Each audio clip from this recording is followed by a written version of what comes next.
Bom dia a todos. Eu gostaria de agradecer imensamente a oportunidade de estar aqui com vocês, né, para dividir um pouco sobre o tema e dizer assim que quando me convidaram, aceitei prontamente, mas o pessoal fala muito assim, né? Ah, filha de peixe, peixinho é. Então eu fico pensando, peixinho, mas peixinho, e não, né, com esses peixões que me colocaram, né, para fazer a palestra. Então, e também falar o seguinte, como eu sou mulher, a única mulher expositora deste evento, colocaram um tema mais difícil para mim, né? Mas nós, como mulheres, damos conta do recado, que o trabalho difícil sempre, o mais difícil sempre é para nós mesmos, né? E aí como é que está a organização do evento, né, e da federação aqui do nosso estado. Então, quando me botaram para falar, me solicitaram que eu entrasse nessa temática de cultivemos o bem, eliminando o mal, eu fiquei refletindo, né, acerca do que é que eu poderia falar a respeito disso. São tantas reflexões que a gente faz. E eu me lembrei do Dr. Décio Yandoli, que ele fala assim, que palestra é quando você estuda um assunto, e aí você estudou aquele assunto, aí você vai transmitir para o pessoal aquele tema que você estudou, como uma aula. E que ele prefere fazer reflexão, que reflexão é aquilo ali, você pensou, leu, quase como um evangelho no lar, né? Então, a gente lê ali aquele tema e vai discutir aquelas ideias que a gente está tendo. Então, hoje eu quis trazer aqui para a gente algumas reflexões, para a gente fazer juntos, né? Não tanto aquela questão de eu falo e vocês escutam, é para a gente refletir mesmo, pensar a respeito do assunto. Então, pensando nisso, logo depois que me solicitaram a temática, me enviaram o e-mail de onde tinha surgido o título da palestra, que é do livro Vinha de Luz. Então, disseram, olha, doutora, a sua parte saiu aqui do capítulo 48, Cooperemos fielmente. Então, a gente leu, né? Cultivemos o bem, eliminando o mal. Façamos luz onde a treva domine. Conduzamos a harmonia às zonas de discórdia. Ajudemos a ignorância com esclarecimento fraterno. Seja o amor ao próximo nossa base essencial em toda a construção no caminho evolutivo. Aqui no capítulo 48. Então, ao fazer essa leitura, o que é que a gente pensa? Eu acho que até ontem o Alberto e hoje o Gilvon já falaram quase toda a minha fala. Então, nós vamos ter algumas coisas para refletir, mas a maioria delas já foi bastante dita. Quando a gente lê isso, que nós temos que ser a luz onde haja as trevas, nós temos que ser, vem muito aquele do partir da gente. O que é que a gente pode fazer para melhorar e, assim, melhorar o mundo? Então, cultivemos o bem, eliminando o mal, quer dizer assim, a gente não precisa focar no mal, a gente precisa cultivar o bem. Porque o bem, na verdade, nada mais é do que a ausência do mal. É como a escuridão. Quando você acende uma luz, não tem mais escuridão. A escuridão se acaba. Então, quando a gente inicia o cultivo do bem, quando o bem parte de nós, automaticamente o mal vai sendo eliminado. E isso, a gente pensa, puxa, será que é muito difícil? Porque eliminar o mal é aquela coisa, aquela luta contínua. E a gente pensa aí, né, que é alguma coisa de passinho, que é muito difícil, que é uma coisa muito grande, que é muito maior. E a gente esquece que, na verdade, esse mal não é o outro. É os nossos defeitos, as nossas limitações. É aquilo que parte de nós mesmos. Nós vamos lutar, na verdade, contra nós mesmos. Contra os nossos defeitos, contra os nossos atavismos, contra os nossos preconceitos, contra as nossas atitudes viciadas, né? Contra a essência que nós viemos trazendo, que nós tentamos tão, né, arduamente, como bons espíritas, né, melhorar a cada dia. Então, a gente vai ver, será que é tão difícil assim? E aí nós vamos para o Livro dos Espíritos, que a gente vê na pergunta 909. Poderia sempre o homem, pelos seus esforços, vencer suas más inclinações? E aí a nossa resposta: sim, e frequentemente fazendo esforços muito insignificantes. O que lhe falta é a vontade. Quão poucos dentre vós fazem esforços. E mais à frente, na 911, ele ainda fala, que seu espírito se compraz nelas. Ou seja, nosso espírito se compraz nas más inclinações. Então, nós persistimos no erro porque nós temos algum tipo de prazer. Então, na verdade, a culpa é nossa. A gente pensa, quão poucos de vós fazem esforços, o que lhe falta é a vontade. Então, na verdade, a gente fica, nossa, que luta, e falta é a vontade de sermos melhores. E quando a gente pensa nisso, nessa vontade de sermos melhores, a gente não está falando assim, eu vou ser bom, eu vou ser compassivo, eu vou ser paciente, nossa, como eu vou ser uma pessoa melhor. Não é isso. São as pequenas atitudes do dia a dia. Então, são as pequenas oportunidades, como, felizmente, né, falou o Gilvon, aquela circunstância. A cada circunstância que se segue, nós temos a oportunidade de agir diferente. No trabalho, principalmente, eu trabalho com pessoas, muitos de vocês também, independente de serem médicos ou não, nós encontramos vários tipos de pessoas e muitas vezes as personalidades se repetem ali, as agressões ou como você se sente ofendido com alguma coisa. Então, nós sempre temos a oportunidade de dar uma reação diferente. Porque nós, assim, embora aquela circunstância não se repita, mas nós vamos ter exatamente aquilo várias vezes até que nós aprendamos a lição. Então, nós temos inúmeras oportunidades ao longo de um dia, quem dirá ao longo de uma encarnação ou de várias encarnações e na eternidade, de tentarmos nos esforçar um pouquinho que seja a cada dia, a cada ato, a cada serviço que nós vamos prestar, a cada trabalho, em casa, no trabalho, em todos os lugares. Então, aí, como nós estamos nesse evento vinculados principalmente aos 150 anos do Evangelho segundo o Espiritismo, nós sabemos que a nossa doutrina ela passa pela ciência, filosofia e religião. Eu procurei trazer, na temática do Cultivemos o Bem, todas essas três vertentes. E acerca dos três aspectos da doutrina espírita, nós vamos discorrer um pouco hoje. Desculpe. Então, claro, obviamente, a gente sempre vai lembrar de Jesus, né? O que é que ele nos diz? Cuida de construir o reino dos céus dentro de ti, e tudo o mais vos será dado em acréscimo. Isso daí é exatamente o título da palestra. E aí a gente pensa, ao mesmo tempo que ele falou isso, cuida de construir o reino dos céus dentro de ti, ele também disse, o reino dos céus está dentro de vós. Então a gente pode pensar, o reino dos céus está dentro ou eu vou ter que construir? Na verdade, a gente tende a ter esse pensamento materialista de que o reino dos céus é aquele lugar que a gente vai, eu vou ser muito bom e eu vou para o reino dos céus. É uma espécie de paraíso, né, que a gente vai a algum lugar abstrato. E, na verdade, não é esse conceito. O conceito do reino dos céus é aquele sentimento que você cria de estar em sintonia com Jesus, em sintonia com o amor e em sintonia com as coisas boas e as boas vibrações. Construir o reino dos céus dentro de si é esse esforço diário. E nós conseguimos sentir o reino dos céus em vários momentos da nossa vida, do dia a dia. Não é uma coisa... O difícil, na verdade, é nós nos mantermos neste reino dos céus. É a gente vivenciar o reino dos céus todos os dias. E não a sensação do reino dos céus. Porque a sensação, a gente pode sentir, termos rompantes, sempre que a gente vê a obra divina.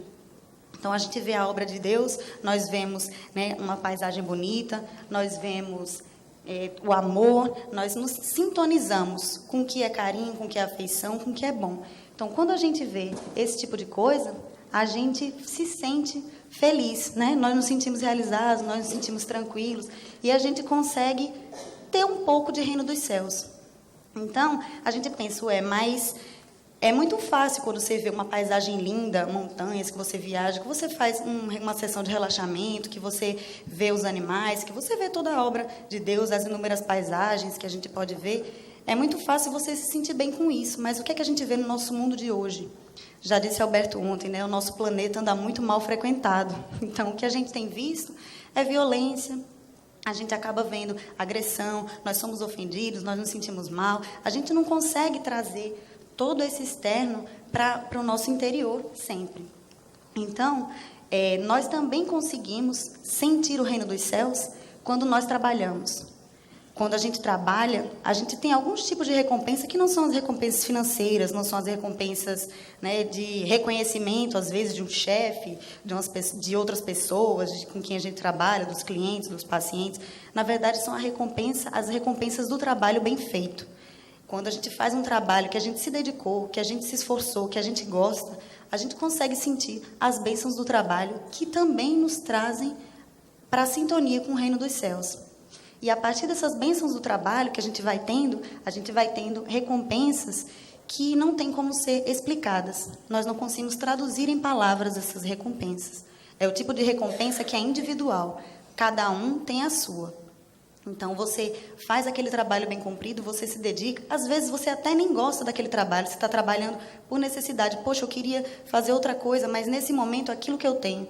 Se a gente se dedica e a gente faz com amor e com carinho aquilo que a gente é proposto a fazer, porque nós temos que ser gratos. Quando a gente tem gratidão, a gente também sente o reino dos céus. E aí a gente vai chegar na descoberta do amor. Quando a gente faz esse trabalho bem cumprido, que a gente tem essa recompensa que a gente espera, a gente vai trilhando o caminho do amor. E quando a gente descobre o amor, hoje ainda um amor bastante imperfeito, nós não temos essa condição, mas estamos caminhando para ela. Mesmo no nosso amor imperfeito, a gente consegue sintonizar com as boas vibrações, com os sentimentos de natureza elevada, com os espíritos superiores, e nós estamos aí construindo o reino dos céus dentro de nós. Então, eu costumo dizer que o amor é o nosso objetivo final. Esse cultivemos o bem nada mais é do que este caminho que nós vamos trilhar na busca do amor. E o amor, né, temos Jesus como símbolo aí do amor. Quando a gente alcançar o amor, nós terminaremos a nossa jornada humana e passaremos à angelitude. Então, eu gosto muito desse slide, que ele fala justamente desse caminho, que o amor, na verdade, ele não é uma coisa fora. O amor é um sentimento. Não, o amor, ele é o destino final. E nosso caminho é o caminho da inteligência. Então, nós vamos chegar ao amor independente de como a gente trilha. Os caminhos são muitos, mas o final é único. Então, nesse slide, eu gosto de exemplificar que, primeiro, enquanto a gente vinha trazendo, né, essas amarras evolutivas, nós viemos do reino animal, né, até antes, mas a partir dos instintos, que é onde eu gosto mais, que eu acho que tem de falar, porque tem mais essa linha de raciocínio. Né? Quando nós éramos apenas instintos, os instintos animais, nós tínhamos apenas o cérebro reptiliano. O que é que nós fazíamos enquanto animais? O que é que os animais fazem? Eles apenas se reproduzem, querem perpetuar a espécie, têm instinto de sobrevivência, querem se alimentar para não morrer de fome, fogem dos predadores. Então, isso é o instinto. E o instinto, ele evoluiu no meio animal. A gente pode ver que, desde os animais mais primitivos, né, das bactérias, os vírus, até os peixes, as aves, os répteis, nós fomos evoluindo enquanto instinto. O instinto evoluiu, sim.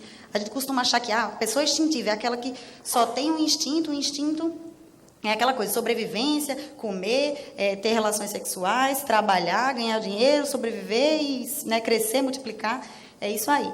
E, na verdade, o instinto, ele também evoluiu. Então, a gente vê que, primeiro, quando era só instinto, por exemplo, a gente pode pegar aí do início os peixes, por exemplo. O peixe, ele tem um instinto de reprodução, de sobrevivência. O que é que ele faz? Ele põe lá, né, tem a fecundação que é fora do organismo dos peixes, eles colocam lá, fecunda-se, e os peixinhos nascem cada um por si. Isso acontece. E a gente sabe que não tem a gestação, não são igual os mamíferos que carregam, né, o feto até o nascimento. Eles é aquela coisa bem mais livre. É instinto de sobrevivência. Então, por isso, o que é que eles faziam? Colocavam milhares de ovos, milhares, para poder ter a chance de algum sobreviver. A gente evolui um pouquinho e a gente chega nos répteis. O que é que acontece? Começa a acontecer que as tartarugas, ao invés de elas colocarem milhares de ovos e deixarem para lá, elas ainda não cuidam, mas elas começaram a ter a astúcia do instinto. Então, a tartaruguinha, ela não pensa, né? Mas, nessa evolução, a gente percebe que, poxa, se eu deixo os ovos à mercê dos predadores, eu vou acabar acabando com a minha espécie. Então, eu vou lá na terra, enterro meus ovos, escondo e volto para o mar. As tartaruguinhas nascem dos ovos e elas vão voltar depois e seguir seu caminho. Porém, teve essa astúcia de fazer isso. Já é uma evolução do instinto. E após isso, a gente começa a evoluir para a cooperação. Então, começa-se os animais a andarem em grupos, a andarem em bandos. E, inclusive, nos mamíferos mais superiores, tem raças de cachorros, de raposa, que eles são capazes de morrer para que o predador não encontre onde os filhotes estão escondidos. E também passamos a ter cada vez menos filhotes. Então, peixes são milhares, nas tartarugas, os répteis já são dezenas de ovos, as aves começam a colocar 3, 4, menos ovos, e os mamíferos começam a ter muito menos filhotes. Por quê? Porque nós começamos a cuidar. Então, ao invés de eu deixar ir à mercê da natureza, dos predadores, eu sei que, se eu cuidar, se eu esperar que ele cresça e que ele fique em condição de se defender, a minha espécie vai sobreviver, tem mais chance de sobreviver.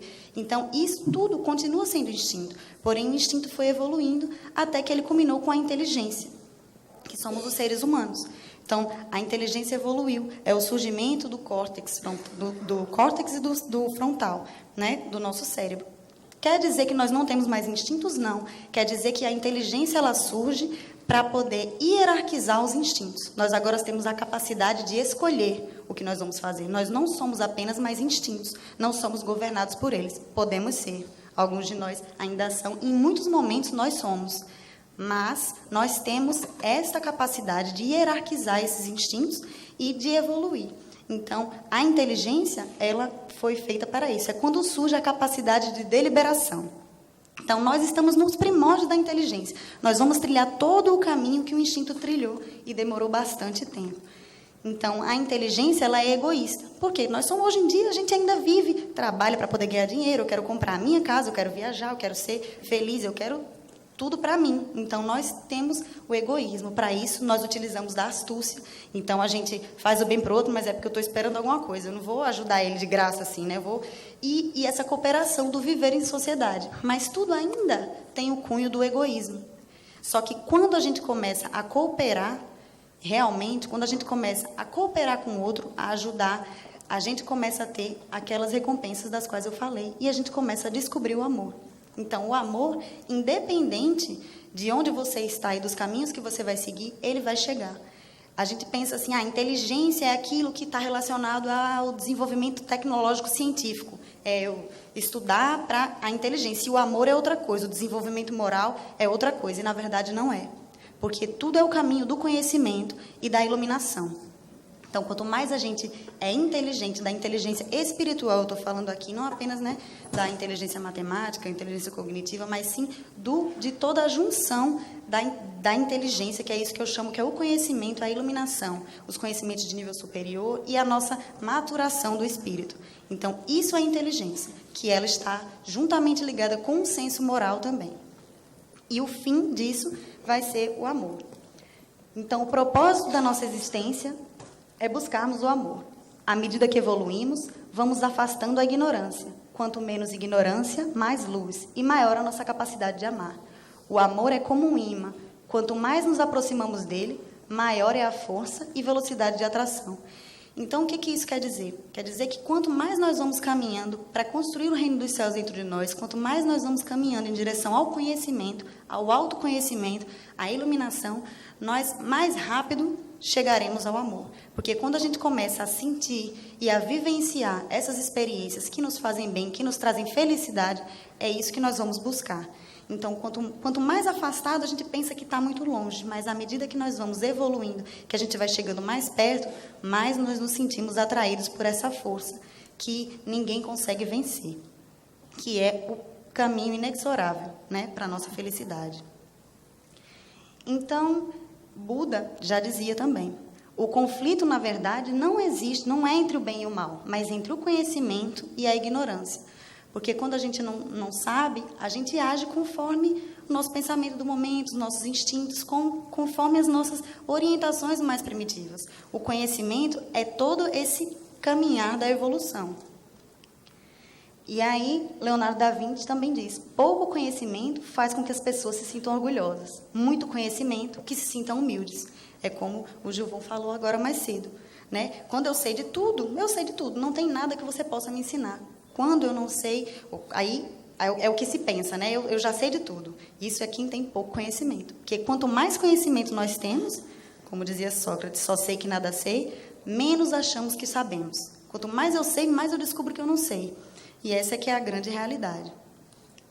E Jesus, ele falava, amai-vos e instruí-vos. Conhecereis a verdade e a verdade vos libertará.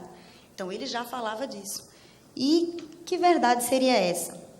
Então, a gente pensa, Jesus falou, conhecereis a verdade. É essa verdade do conhecimento.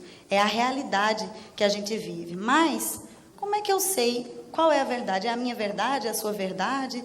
Qual é a realidade que a gente vive? Nós temos muito esse conflito. Porque, às vezes, eu passo por uma experiência e eu acho que eu agi super bem.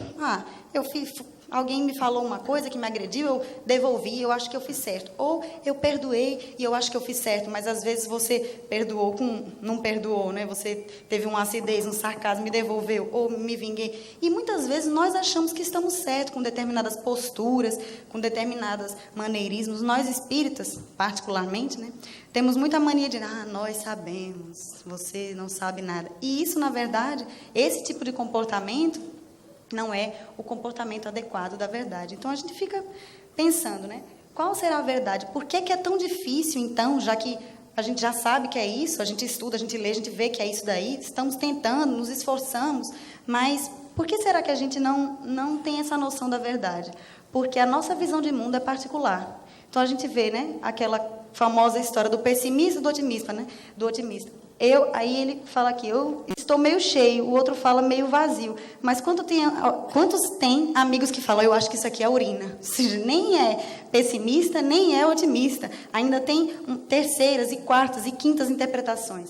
E aqui, né, o que acontece sempre entre as mulheres e os homens, né? As mulheres têm um armário, aquele armário cheio, né, de sapatos, de roupas, elas falam, eu não tenho nada para vestir, não tenho nada para usar. E os homens atualmente, que jogam bastante videogame, né, tem aquela pilha de jogos, falam, eu não tenho nada para jogar. Então, essa concepção de realidade e de verdade é muito particular de cada indivíduo. E sendo assim, é difícil a gente conseguir entender o que é o melhor para cada um. Existe uma realidade, uma verdade única? Sim, existe. E nós vamos encontrando à medida que nós evoluímos, né? Então, nós vivemos no mundo que escolhemos. Arthur Schopenhauer, na sua obra O Mundo como Vontade e Representação, que foi uma obra de 4 volumes, ele nos fala que a realidade nada mais é do que a tradução dos nossos desejos. E a minha razão é a ferramenta que eu uso para transformar o meu desejo em realidade. O que isso quer dizer? Quer dizer que a realidade é o fruto da minha vontade? Então, o que eu vejo é o fruto do meu desejo? Sim. Mas então eu escolho ser feliz, eu escolho ser rico, eu escolho ser uma pessoa melhor e eu não consigo. É porque, na verdade, essa escolha não é feita conscientemente. Ela está no nível da inconsciência, ou seja, ela está no nível do que você é em essência espiritual. Ela é particular ao nível evolutivo em que a gente se encontra. Por que a gente faz escolhas erradas? Por que a gente não consegue fazer as escolhas adequadas? Porque a gente tem pouco conhecimento. O que acontece? A gente só pode escolher entre aquilo que a gente conhece. Se a gente chegar para uma pessoa que nunca viu o mar e falar, meu amigo, sabe como é que é o mar? Ele vai dizer não. Existe alguma forma de explicar o que é o mar sem que a pessoa vivencie aquilo ali? Não existe. Por melhor que você possa ser orador, por melhor que você possa ser uma pessoa didática que explique em detalhes as características, nós não temos como passar esse tipo de experiência. Então, a gente só pode escolher entre aquilo que a gente conhece. Por isso que nós precisamos conhecer muito, para que o nosso cardápio, o nosso menu de escolhas, ele seja muito maior e a gente consiga fazer melhores escolhas. Porque as escolhas que nós fazemos vão mostrar quem nós somos. E quem nós somos vai influenciar as outras pessoas que convivem conosco, direta ou indiretamente, e todos aqueles que nós influenciamos com as nossas posturas. Daí de onde vem o exemplo. Então, nós precisamos exemplificar aquilo que a gente pensa, aquilo que a gente acha que é o melhor, porque as outras pessoas que convivem conosco estão olhando e muitas vezes elas estão nos seguindo sem que a gente saiba. É fácil a gente ver, por exemplo, existem às vezes pessoas que a gente considera bastante, que a gente confia, que a gente respeita, e essas pessoas têm opiniões.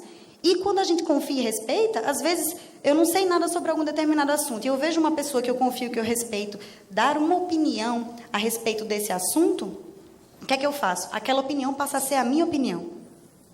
Então, em algum nível, sempre nós somos formadores de opinião de alguém. Nem que seja dos nossos filhos, dos nossos familiares, de muitos dos nossos amigos. Então, precisamos tomar cuidado com as escolhas que nós fazemos, para que a gente, fazendo escolhas certas, nós consigamos influenciar da melhor maneira aquelas pessoas. E assim, nós vamos transformando e modificando e levando cada vez mais para frente o mundo. É assim que a gente cultiva o bem, né? Então, ele fala que, Arthur Schopenhauer ainda, ele fala que, como eu falei, nós só escolhemos o que nós conhecemos. E que existem 3 coisas que vão moldar a personalidade do indivíduo. É o conhecimento, a vontade e o sofrimento. A vontade é relacionada aos nossos desejos. Então, a gente deseja, a gente quer, e aí a gente sofre, porque a gente queria aquela coisa e nós não temos, ou nós queríamos, mas não era exatamente daquele jeito que a gente quis. Então, isso gera a frustração e o sofrimento. E com esse sofrimento, a gente aprende. E aí nós passamos a ter o conhecimento. Então, o conhecimento humano, ele vem em tentativa e erro, na verdade. Então, nós vamos, quando a gente é criança, a gente vai andar, a gente cai várias vezes, vai aprender a andar de bicicleta, cai várias vezes. Então, o erro, ele é necessário para o nosso aprendizado. Mas nós podemos não errar? Sim, não errar nunca nós não podemos. Porém, nós podemos errar menos quando a gente consegue observar quem fez o certo, quem trilhou um caminho certo. Então, quando a gente vai acompanhando e fazendo esse caminho da observação, a gente pode se furtar a alguns erros que não necessariamente nós necessitaríamos passar. Nós poderemos ter menos sofrimento. Então, o caminho do erro e o caminho do sofrimento, eles são profundamente necessários, ainda mais no nosso nível evolutivo em que nos encontramos. Mas nós podemos, através do conhecimento também, nos forjar um erro, passar, né, despercebido entre um erro e outro. Então, que quanta gente não conhece aquela pessoa teimosa? A pessoa teimosa é aquele que você fala, fulano, não faça isso não, que isso daí eu já fiz e aconteceu assim, assim, assado. A pessoa diz, não, mas eu vou fazer lá, eu vou fazer lá. Então, precisamos aprender pela experiência. E a experiência vai trazer o sofrimento. Né? Então, você vai fazer uma viagem importante ou vai para algum país que você não conhecia, é mais fácil você comprar a passagem lá e meter as caras sem conhecer, ou você perguntar para alguém que já foi, para alguém que tem dicas para te dar a respeito daquilo. Vai ser muito mais fácil, você vai sofrer menos, vai talvez gastar menos dinheiro, ter menos transtornos, se você já seguir o caminho de alguém que já trilhou aquele caminho. Né? Então, daí a gente consegue perceber que nós sofremos, mas muitas vezes nós sofremos porque nós somos teimosos, nós não fazemos aquilo que já está estabelecido ou que já está moldado. E Jesus foi esse exemplo e esse modelo. Nós não conseguimos agir conforme Jesus, nós não conseguimos caminhar na lei de amor. Então, por isso nós sofremos. E à medida que a gente vai tendo mais conhecimento, ou seja, nós somos crianças pequenas, aí a gente quer ganhar um brinquedo, a gente chora, mas eu quero aquele brinquedo. Mãe, eu quero. Aí a gente fala, não, você não vai ter o brinquedo. E a gente chora, sofre. E aí nós vamos aprendendo. Quando a gente fica um pouco mais velho, a gente percebe que eu queria, às vezes, alguma coisa. E a gente não vai ter. A gente fica um pouco frustrado, mas não é mais necessário chorar. O sofrimento que a gente tinha na infância não é o mesmo sofrimento quando a gente tem a vida adulta. Tanto é que quanto mais a gente envelhece, menos a gente chora.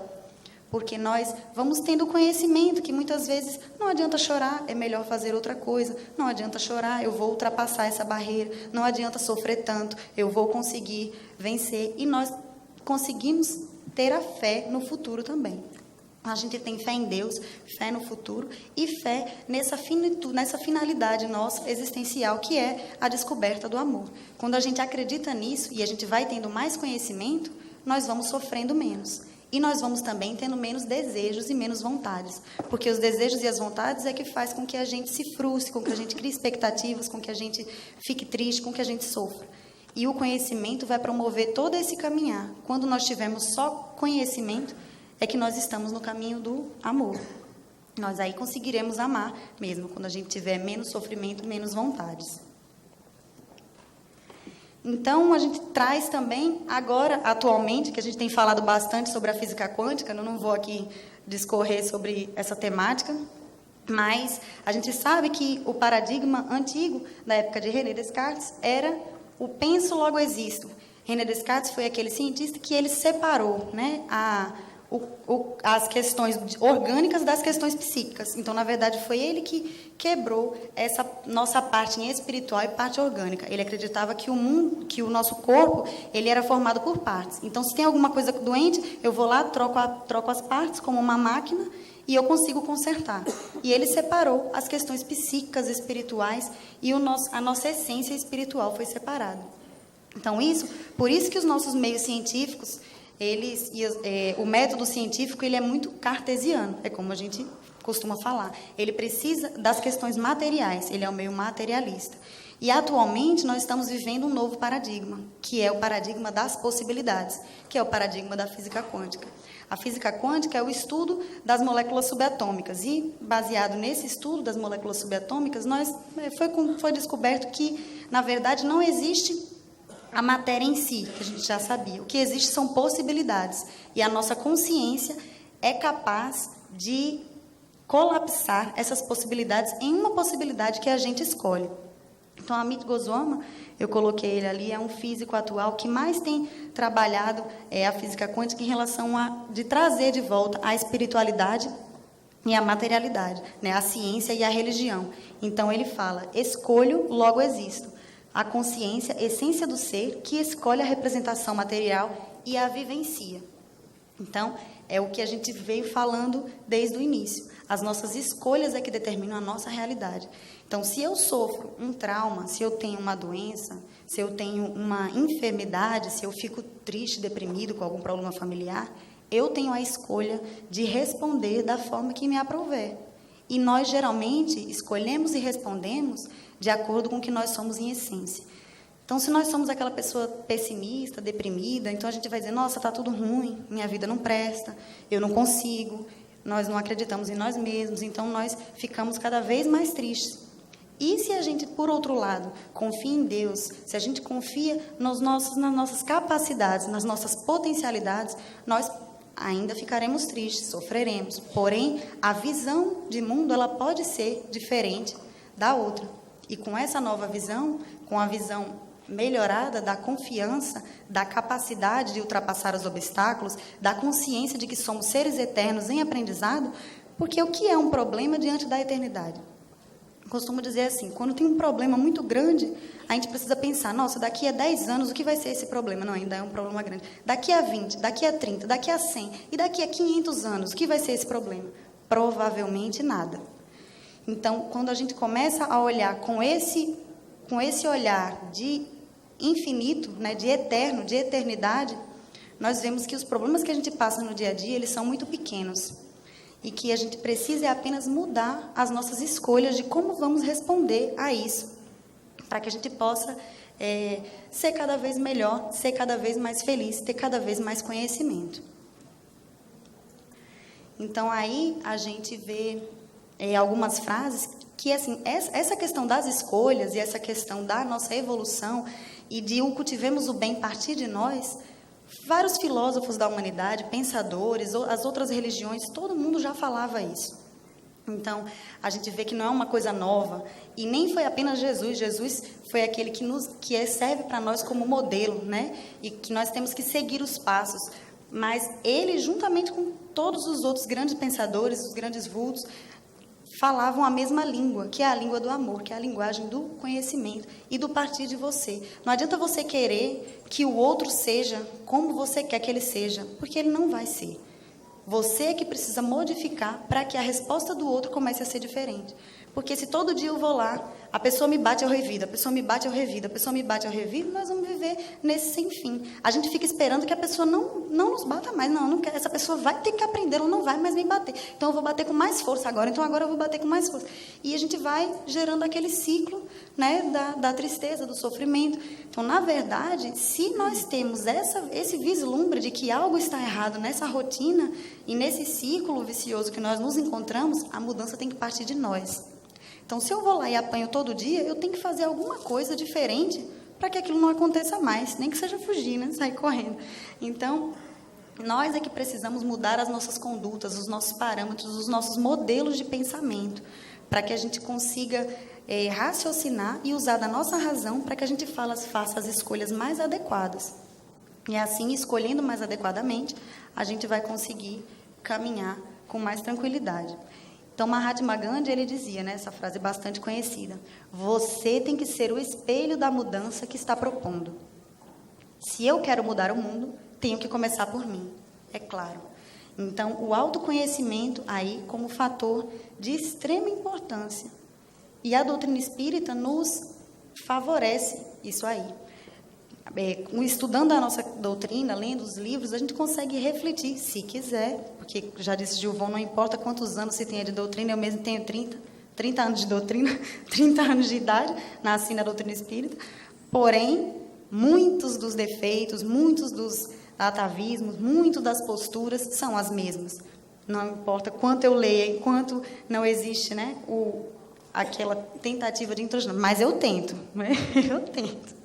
Tentando, já estamos sendo espíritas, né? A tentativa de domar suas más inclinações.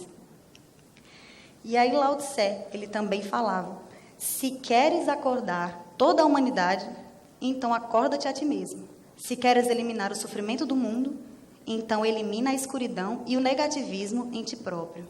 Na verdade, a maior dádiva que podes dar ao mundo é aquela da tua própria autotransformação. Mais uma vez, a gente vê a mesma mensagem se repetindo. Então, o que é isso? Senão que realmente nós temos que mudar a nós mesmos. Muita gente vem, assim, palestra espírita, vem evento espírita, nessa tentativa. Eu vou levar fulano, que fulano está precisando, precisa melhorar. Né? Você não está, não. Fulano é que está precisando. Então, eu vou... Quando eu era criança, a gente fazia o evangelho no lar, e era engraçado, que meu pai... A gente abria as mensagens ao acaso, e aí ele ia lendo as mensagens, às vezes do perdão, da cólera, ou da ira, de qualquer assunto do evangelho. Aí eu fazia assim... Ou fazia assim, né? Era para o irmão, era para minha mãe, ou era para ele. Ficava apontando para quem que era aquela lição daquele dia, né? Então, apontar era sempre para o outro. Para mim nunca era, não. Era para o que estava ali do lado. Fulano fez isso, ó, é para ele. Então, isso a gente faz isso diariamente, todos os dias. Nós gostamos de julgar, nós gostamos de acusar, e a gente não tem olhos para enxergar os nossos próprios atos, os nossos próprios erros. E muitas vezes o que nos incomoda é justamente o que a gente precisa mudar. Porque quando você não tem aquilo dentro de você, você não se incomoda. Então, por exemplo, é aquela pessoa que... Uma pessoa que bebe e que está tentando parar de beber. Então, ela está no maior esforço ali, eu não vou beber mais, não quero beber. E aí os amigos ficam, mas você não vai beber? Vamos lá beber. Ah, mas você... Aí começam a perturbar aquela pessoa, são os obsessores encarnados, né? Começam a perturbar aquela pessoa e não deixam. E ela começa a se irritar, porque aquilo ainda está dentro dela. A partir do momento que eu não bebo, não me influencia em nada. Eu espero que as outras pessoas não bebam e eu dou o exemplo de não beber. Porém, não me incomoda, eu não me irrito que a outra pessoa beba, eu apenas lamento. Né, e procuro exemplificar. Então, quando a gente constrói dentro da gente aquele valor, as outras pessoas que continuam agindo naquele erro que nós conseguimos ultrapassar, elas não nos irritam mais. A gente começa a compreender, a gente começa a ter empatia e a gente começa a tentar ajudar. Às vezes não conseguimos, porque isso vai das escolhas de cada um. Né? Isso é uma coisa pessoal. Então, a gente, às vezes, tem os conselhos, mas a gente precisa da experiência para passar por aquilo que a gente, né, que a gente vai aprender. Às vezes, a gente não aprende só observando. Realmente, nós precisamos daquela experiência para conseguir compreender. Então, quantos médicos, fumando, eu que sou oncologista, ainda mais, né, trabalho com câncer, eu tenho vários colegas que fumam. Então, como, meu Deus, eu não consigo compreender como é que pode... Se você lida todo dia com aquilo e você combate, você fala... Então, a gente só pode compreender que aquela pessoa não introjetou aquele valor. Talvez ela necessite passar por aquela situação para que ela aprenda que não tem necessidade. Porque saber, a nível consciente, a gente sabe que o cigarro faz mal, que a gente não deveria beber, não deveríamos ficar bebendo, não deveríamos nos entregar, né, às vaidades, às paixões, nós deveríamos ser mais controlados, mas a gente não consegue ter esse aprendizado, porque a experiência ela é necessária para que a gente consiga construir e ultrapassar aquele estágio ali, aquele nível que a gente se encontra. E Sócrates, né, mais uma vez, sempre falando dele, deixe quem desejaria mudar o mundo, mudar-se primeiro a si mesmo. Então, vocês veem, né? Só estou aqui repetindo para vocês verem que não só sou eu, quer dizer, que não é só Jesus, porque eu copiei dele, né? Então, todas as pessoas, todos os filósofos, todos os pensadores, como eu disse, eles já trazem essa mensagem de que a gente precisa se modificar, nós precisamos nos modificarmos. Através da nossa modificação, do nosso conhecimento, é que a gente vai conseguir eliminar o mal, é que a gente vai conseguir ultrapassar toda a nossa realidade atual. O nosso mundo está como está porque nós somos ruins. Nós precisamos melhorar muito para que o nosso mundo melhore. Então, nós ainda vivemos em guerra, nós ainda temos a violência doméstica, nós ainda somos agressivos, nós ainda temos raiva, nós ainda queremos vingança, nós ainda queremos nos dar bem, Então, a gente costuma falar muito mal dos nossos governantes, que eles são a representação do que somos. Porque os nossos governantes não é aquele, se vai, tira Lula, tira Dilma, FHC, todo mundo, não tem político nenhum que presta, porque é difícil nós encontrarmos essa pessoa que preste. Porque a maioria das pessoas, quando a gente vê que falam mal dos políticos, a maioria, se estivesse lá, faria a mesma coisa, ou pior. Então, nós esperamos a oportunidade de nos darmos bem e de tirar vantagem, de conseguir. Nosso país, infelizmente, com a Copa do Mundo, ele está sendo foco, né, foco mundial, né? Todo mundo está olhando muito para a gente. E nós temos tido uma das piores repercussões, porque, inclusive, acho que no Jornal da França e em outros lugares estão falando que o Brasil é um dos países mais corruptos do mundo. E um dos textos tem dizendo: o Brasil é o país mais corrupto do mundo, do povo aos governantes. Então, não são os governantes que são corruptos, nós temos a corrupção dentro de nós. Então, nós precisamos combater as pequenas corrupções, que elas acontecem diariamente. Né? E nós sabemos bem quais são. Sempre que a gente quer se dar bem, a gente precisa pensar e ter um raciocínio para que a gente tenha uma consciência reta e que a gente consiga caminhar nessa consciência reta, o que é muito difícil, porque é muito fácil você se dar bem. Quando a gente se dá bem, a gente fica bem, fica feliz, né? Fica querendo, e na verdade muitas vezes não é o correto. Não é esse exemplo que você quer dar para os nossos filhos. Nós só teremos governantes melhores quando nós formos melhores, porque aí nós teremos o direito de ter alguém melhor para nos representar. Então, William James, também o pai da psicologia moderna, ele fala: o poder de mudar o mundo está na mente subconsciente. Então, foi isso que eu falei. Não é só eu escolher, pensar, eu quero isso, eu quero aquilo, não. Nós precisamos vivenciar, precisamos ter o aprendizado para poder... A nossa essência, ao evoluir, a nossa escolha inconsciente vai ser a escolha do bem. Então, Joana de Ângeles, muito feliz em seu livro psicografado por Divaldo, Plenitude, ela nos fala como caminharemos para esse cultivo do bem. Então, ela nos fala que devemos crer retamente. O que é crer retamente? É confiarmos em Deus, confiarmos que somos eternos, que o nosso objetivo final e o nosso destino final inexorável é o caminho do amor. Então, essa crença, a crença em Deus, a crença no bem, é que deve governar todos os nossos atos. E assim a gente vai conseguir querer retamente. Então, nós vamos ter escolhas melhores, nós vamos querer coisas boas, a gente vai passar de não querer só aquilo que faz bem só para a gente, nós vamos ultrapassar essa fase do egoísmo. Então, nós vamos conseguir falar retamente. Então, em que eu creio, onde eu tenho a fé, eu consigo querer e desejar escolhas melhores e eu consigo falar melhor a respeito das escolhas que eu faço. Porque falar e fazer é muito diferente, né? A gente, às vezes, quer uma coisa, pensa uma coisa, mas fala outra. Então, nós vamos estar sempre em consonância. Vamos falar retamente e vamos operar retamente.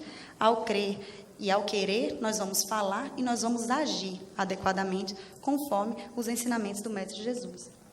E aí nós vamos passar a ter uma vida reta. Nós vamos viver retamente. E nós vamos nos esforçar cada vez mais retamente. E assim, vamos caminhar cada vez mais próximo da descoberta do amor.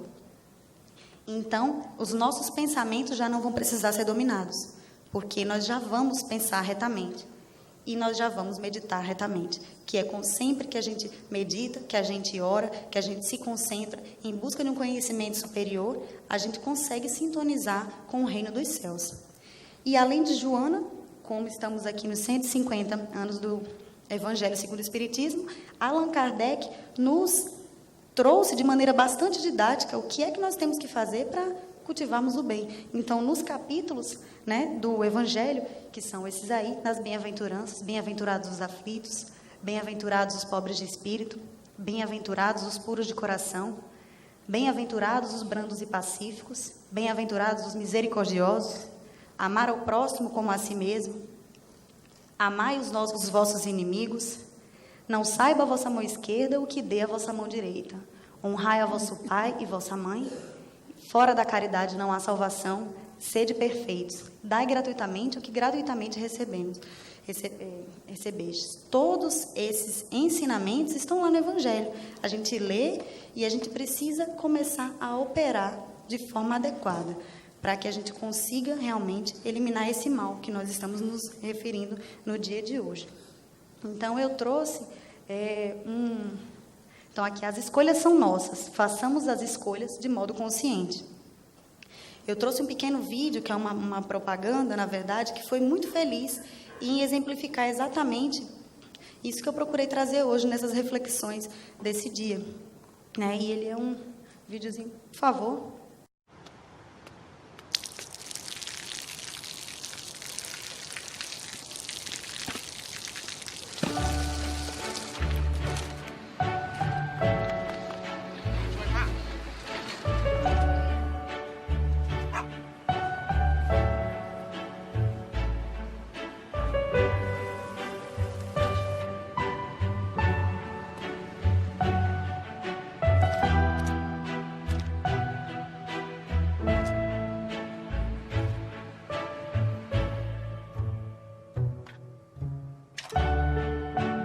เขาจะได้อะไรถ้าเขาทำแบบนี้ทุกวัน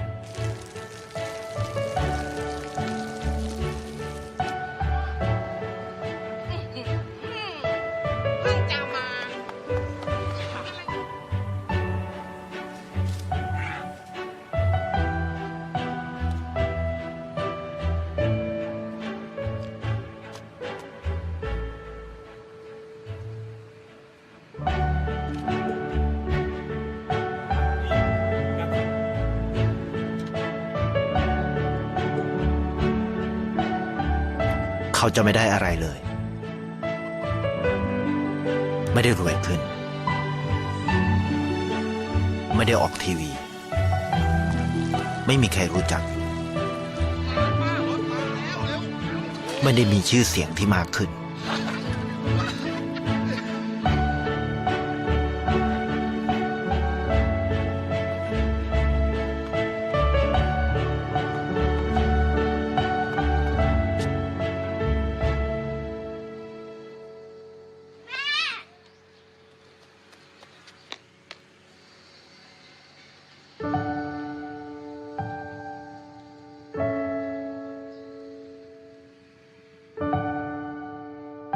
เพราะสิ่งที่เขาได้คือได้แค่ความรู้สึก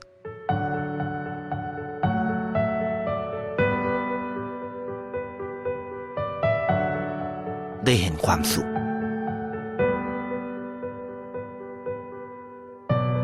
ได้เข้าใจ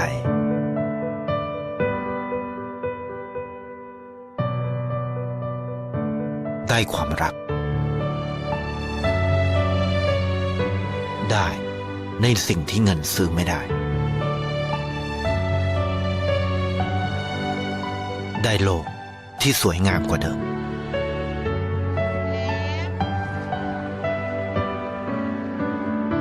ในชีวิตคุณอะไรคือสิ่งที่คุณต้องการมากที่สุด Acredito na bondade. Então, para concluir, né, eu trouxe aqui Alberto de Oliveira, no livro Parnaso de Além Túmulo. Ele nos fala: estende a mão fraterna ao que ri e ao que chora, do ninho à sepultura, do palácio e da choupana. Tudo que vibra espera a luz que resplendora, na eterna lei de amor que consagra a criatura. Planta a bênção de paz, como raios de aurora, esclarece a alegria e consola a desgraça. Guarda o anseio do bem, que é lume peregrino. Não troques mal por mal, foge a sombra e a vingança, não te aflige a miséria, arrima-te a esperança. Seja a bênção de amor, a luz do teu destino. Muito obrigada.